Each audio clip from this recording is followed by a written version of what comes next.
നിങ്ങളുടെ ഇഷ്ട പരമ്പരകൾ എക്സ്ക്ലൂസീവായി സൺ നെക്സ്റ്റ് ആപ്പിലൂടെ തികച്ചും ഫ്രീ ആയി ഇപ്പോഴേ ആപ്പ് ഡൗൺലോഡ് ചെയ്യൂ. പിന്നെ നീ പാവക്കുട്ടിയെ പോലെ കൊണ്ടു നടന്ന് കളിപ്പിക്കുന്ന ആ പൊങ്കനുമല്ല.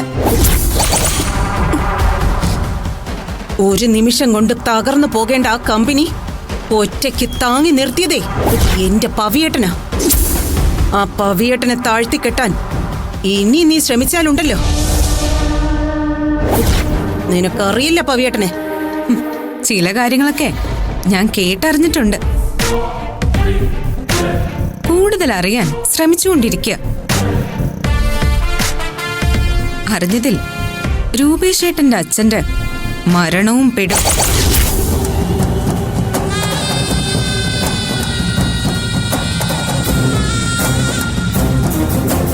ഓ കൊള്ളാം, നീ IPS കാരിയാവാൻ പോകുന്നവളല്ലേ? അന്വേഷിക്ക്. അല്ല, ഇപ്പൊ ആ മോഹമൊക്കെ നീ അങ്ങ് കളഞ്ഞോ, അതോ നടക്കില്ലെന്ന് ബോധ്യപ്പെട്ടോ?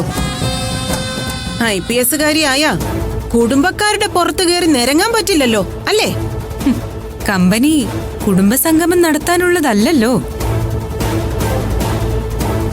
അവിടെ ചിറ്റപ്പനും മാമനും ഒന്നുമില്ല, എല്ലാവരും സ്റ്റാഫുകളാ.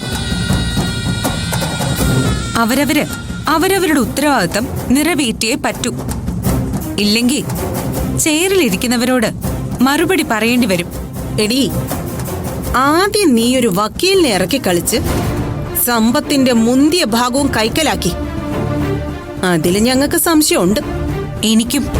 സമ്പത്തെല്ലാം സ്വന്തം പേരിലാക്കിയിട്ട് നിനക്ക് സംശയോ? അതെ, സംശയം.